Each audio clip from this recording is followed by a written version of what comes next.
Good evening, everybody, and welcome to Paranormal Insights. I'm William Becker, your host, and tonight my guests are the members of Oregon Paranormal. Well, most of the members. Most of them. And we have Katie Montana Jordan and Casey Goodwin and Jay Verberg.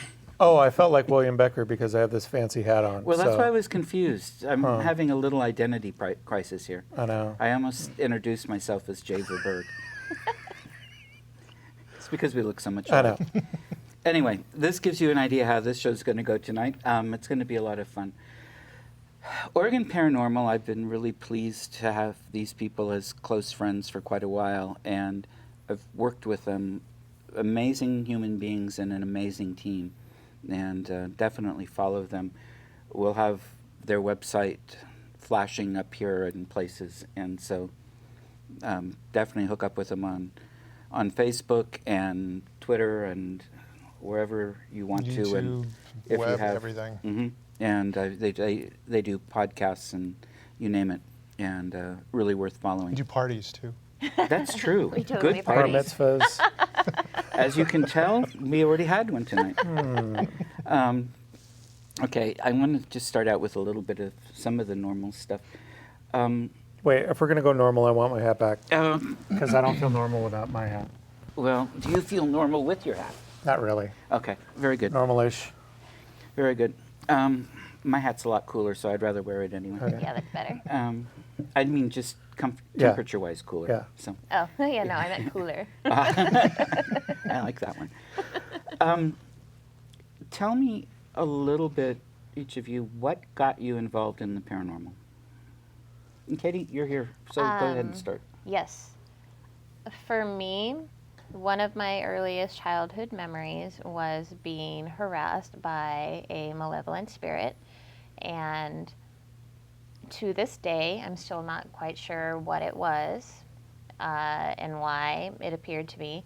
And I don't remember exactly how old I was or how often it appeared. It was a long, long time ago, but it struck such a chord with me that at first I remember being very scared, of course, and then it appeared to me more often, and I developed a very severe interest in it and just started to read books and do research at an early age, and that eventually put me on the path to studying it on a more academic level as an adult, and led me to knowing all of you guys. Great. Yeah. Okay. Casey? I have two gentlemen that I can thank for my obsession with the paranormal, and it would go back to Leonard Nimoy and Robert Stack, and even on some level Jack Palance with Ripley's Believe It or Not. But it was growing up with In Search Of and Unsolved Mysteries that they brought it into my house on a weekly basis, and the stories they were so immersive that it piqued my interest. So in '93, I kind of started doing my own investigating. I lived in Southern California. I grew up in a town called Whittier, a suburb of Los Angeles, LA County. And we had this canyon that separated Whittier from Hacienda Heights, and it was called Turnbull Canyon. And it was not short of any legends and lore and all that stuff. I mean, satanic churches at some point, a burned out old house that sat up on the hill, to an actual plane crash. I think it was like a TWA plane crash back in, I think, the 60s or something. It actually went in the canyon. But also the canyon, the road was very narrow. It was a two-lane road, and it just snaked through the canyon. So if you actually hike down, you can come across all the cars that have gone over the edge over the years.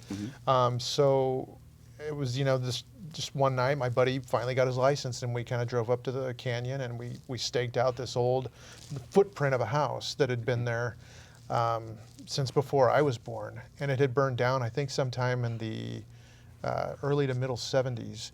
And one of the stories was that, this baby had died in the house, and that if you went there at a certain time, the wind would whistle through the trees, and you would hear this baby crying. And we sat up there for, I don't know, maybe 6 or 7 hours, and not a thing happened. But it was enough to pique my interest to go to other locations. And so this was like '93, so I had gone to Linda Vista Hospital, which closed down in '91.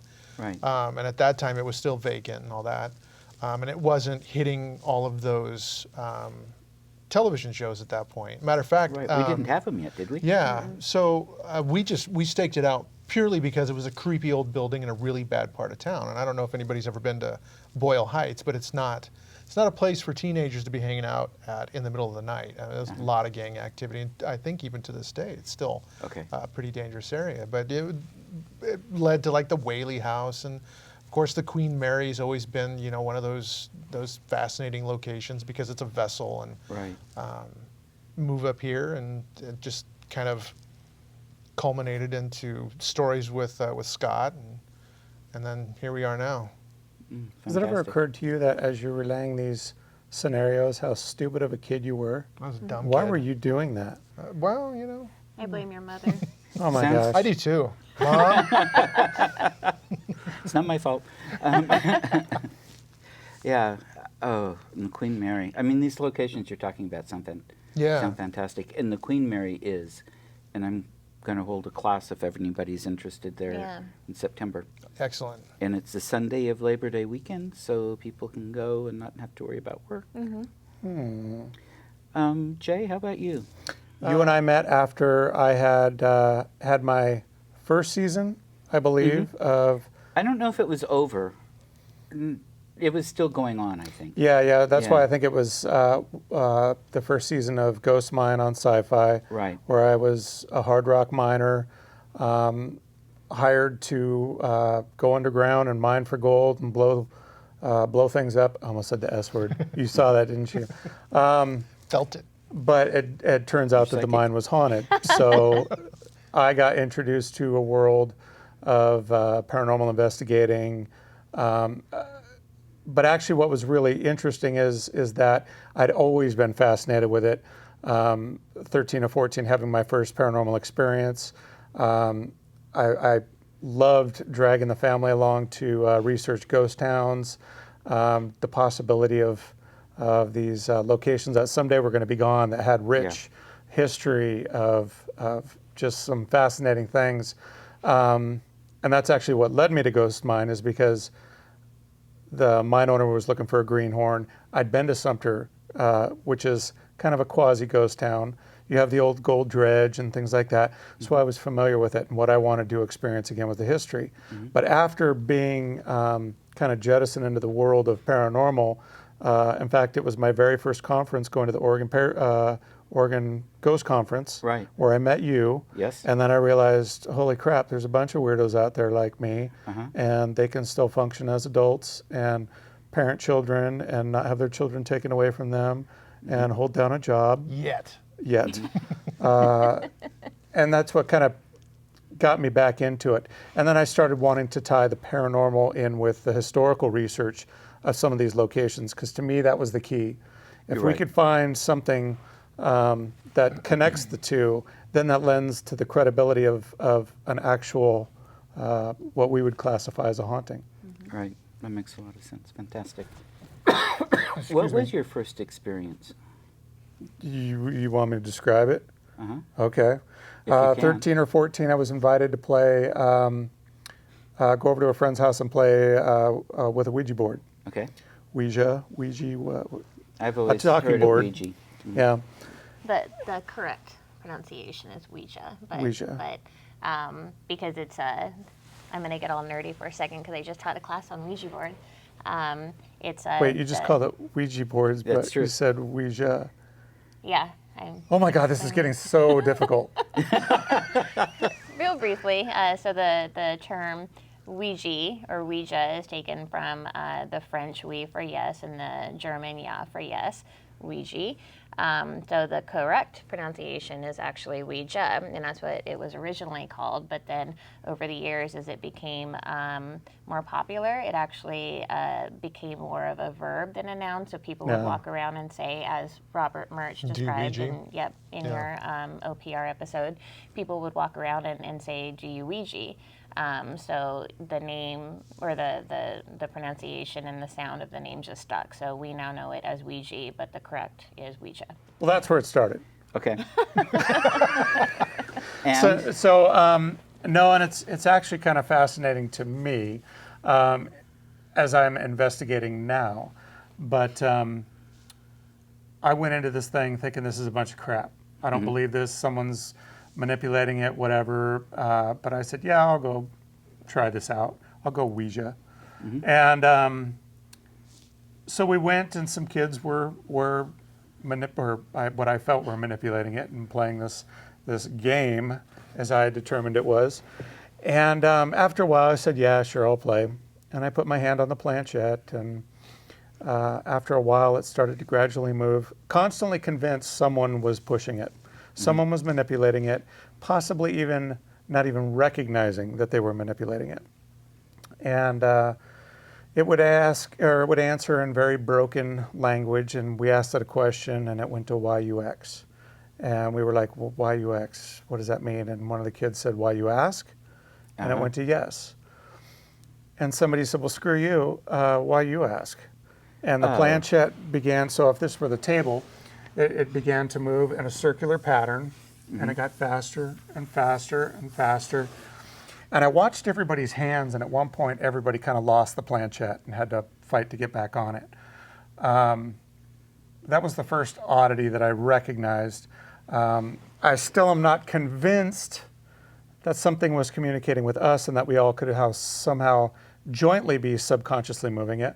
But it went around and around and around, and then it went straight up and off the board. The moment the planchette left the board, the light behind us, the light in the hallway, and the light in the kitchen blew their circuit. Everybody screamed. The burning rush of adrenaline that went through our bodies scared the hell out of us. And so the next day I went out and bought a Ouija board. I'd kill to see that on video. I would too, because I it's would probably too. going to be hilarious to watch all of us freak out. And one of the things I'm truly fascinated now as an investigator and as someone who takes part in all these experiments, trying to understand energy, and could we have caused that to happen ourselves? Could our own energy have manipulated our environment to blow a circuit? Of course, we're all hopeful that we were in fact speaking with someone who had transitioned and moved on. But I don't know, and that's why my curiosity and need to go through this has really continued. It's like a macro PK Yeah. experiment. Yeah. And that's Or just the thing of experience. it. We've all had some initial experience, whether it was something daunting, something super scary, something more inquisitive. Something happened that piqued our interest, that we were either meant to be put on this path, and these signs were given to us to make sure that we were making the right turns on this path, or if these things happened to us to ensure otherwise. But yeah, it's really interesting that. What were you? That's a really good point, especially considering I would imagine most of society, everybody has had experiences like that.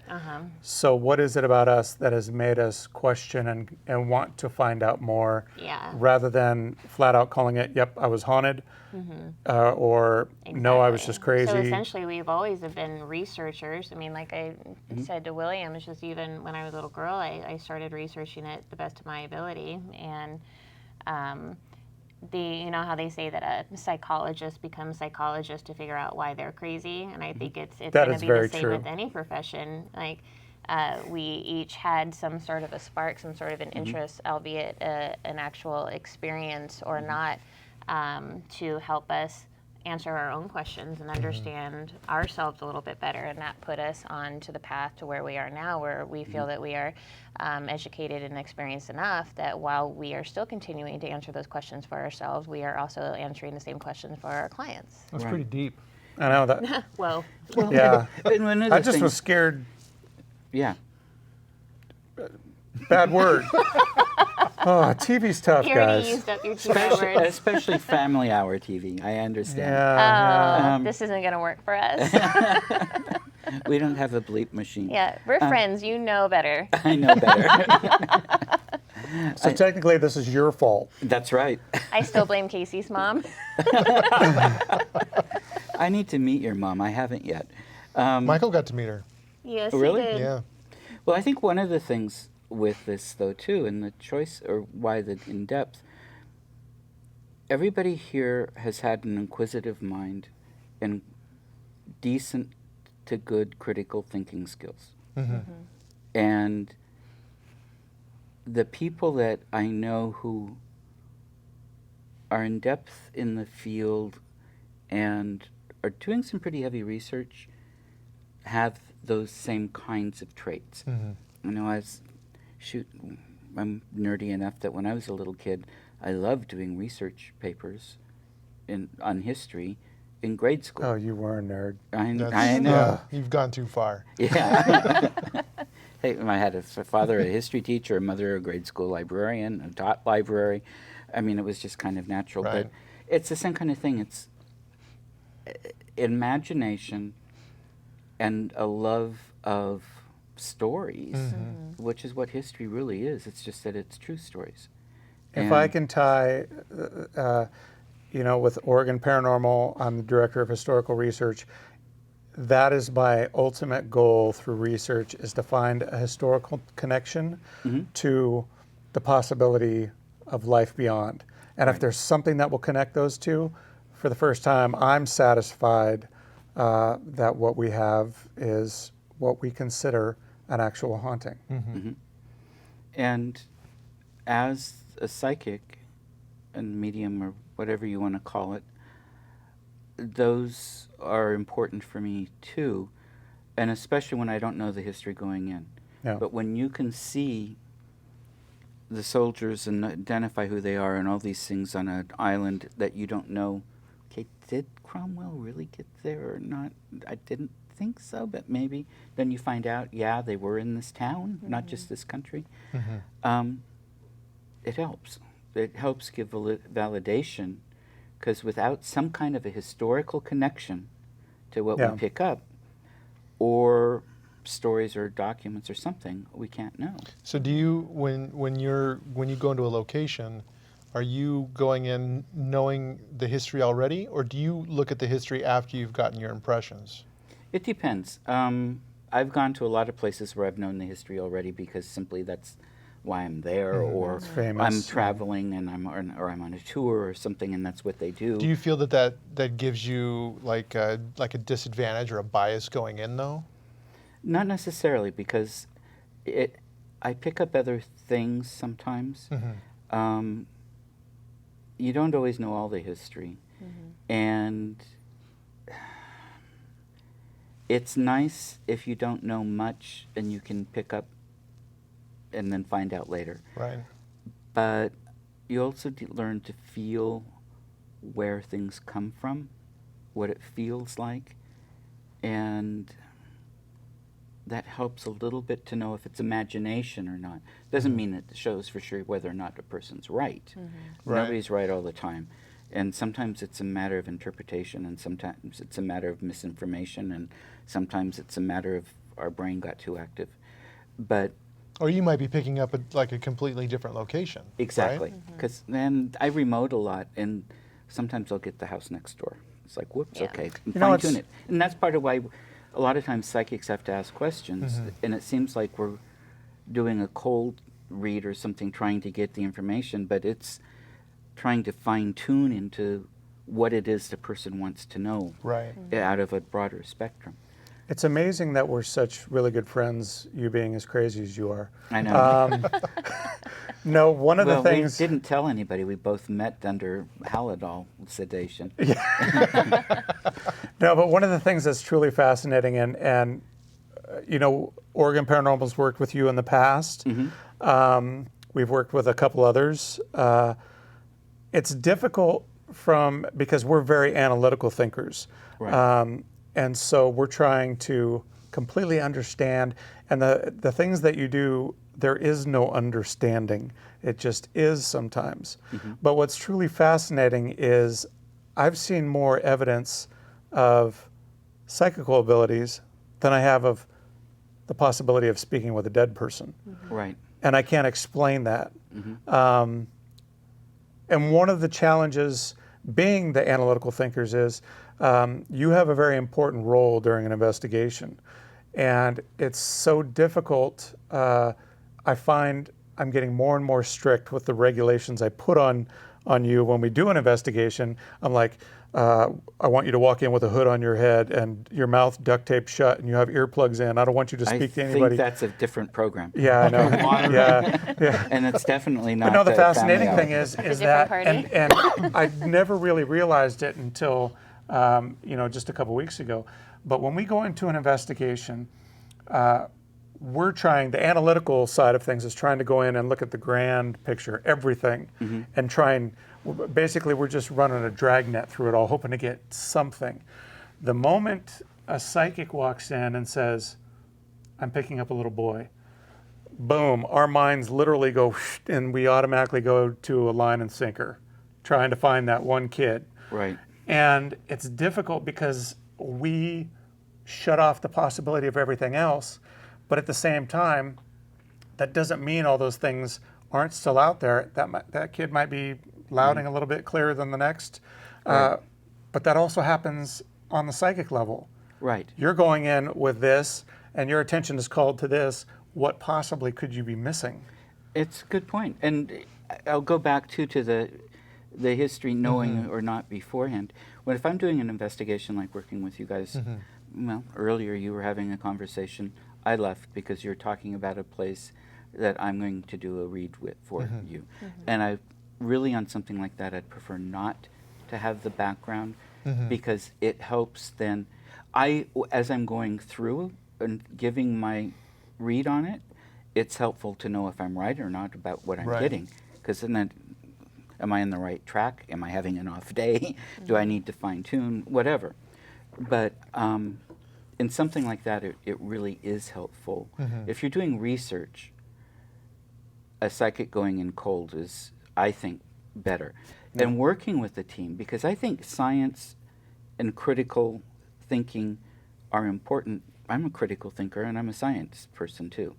And I'm a researcher in a lot of things. And a faith and a spirituality, not a religion. Right.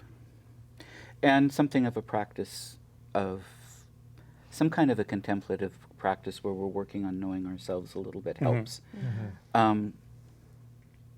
But working with the team to find out exactly what they want. Because you're right, you can narrow it down. I was doing an investigation with Salem Paranormal last night and the people that do my production here. And we were in a house where I was picking up on specifics, but there were lots of others too. And so I was able to touch on several of them to different degrees. I know I didn't get everybody, but it was broader. One of the keys too might be when you have the psychic talking about what they're picking up, don't have the whole team there. Have somebody there. Run a recorder. I'm not going to remember 3 hours later everything. So run a recorder, and that way you also know if the psychic's right or not as you go through evidence, gather the history, the whole bit. And psychics are good for running EVP sessions or helping contribute because we can ask about who we see there. Yes. As you know, but at the same time, you don't want everybody there getting that one person. I think you probably want one other person, maybe. It depends on the size of the group. And you bring up a good point because we go back to that case that we did last year with you where we brought you into the Molino house. Right.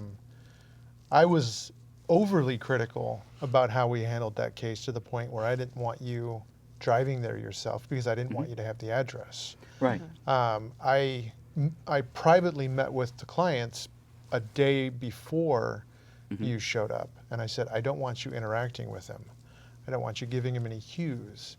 So, because I didn't want anything to get muddied, and I didn't want them to maybe accidentally give you any information. So I was putting you to the test, and you that makes sense. passed. Yeah. Oh, good. I I'm was glad. I was amazed. But you talk about going back and when we did that walkthrough, we were running high definition audio, and we were doing high definition video. So we were able to pick up a pin drop with the audio and everything. But we wanted to make sure that we were capturing the entire walkthrough. But then the nice part about after that initial walkthrough, we sat down with the clients and you did a roundtable with them for about an hour. I think so. And it was great because they finally were able to open up to you and say, hey, you picked up on this and you picked up on that. And you picked up on 90% of the claims to a T of even the visual stuff that they were picking up. So that kind of right there for me was confirmation that there's something to your abilities. And I appreciate that. And you have to know, I'm a firm believer in all of this because I've experienced it. I don't believe it if I hadn't seen my first ghost when I was 8 or at some point. I wouldn't have believed. I would have hoped, but I need proof. And to be honest, the older I get, the more skeptical I get. Sure. And I'm skeptical of my own readings sometimes, unless I have something where I can find, yeah, I got it right. I anchored it. And it's not because I don't think I'm good. It's because we You all make recognize you're mistakes, crazy and like the they're- rest of us. Yeah. But that's just the Exactly. point of being a legitimate and thorough paranormal researcher. You have to not only question your colleagues, but yourself. You're by keeping all yourself in means. check. Absolutely. Yeah, you have to remain skeptical on every level. And I think that's important with like the field as a whole. I mean, we're very critical about how we approach a case and how we look at things and how each person on the team investigates. And if there's something that one of us sees during an investigation that we need to call into question, we have that conversation with that particular team member. But I also think it's important too that we're holding the entire field accountable for what it is they're putting out there. Yes. Right. From the parapsychological end to the research end and the investigational end to even the ghost hunters. You got to hold them all accountable. I think that's very important. I agree. And I do have my bachelor's degree is in history. You learn to check your sources. My master's is different, but you still learn to check your sources. News. I mean, it's so easy to get all this news nowadays online. What's the agency delivering the news? Do I trust it or not? And if I don't, I want second hand or another source that I do trust and validate. People get angry sometimes. Absolutely. Yeah. Well, it's just out of professional courtesy, just holding everybody accountable on the same level. And it in life in general.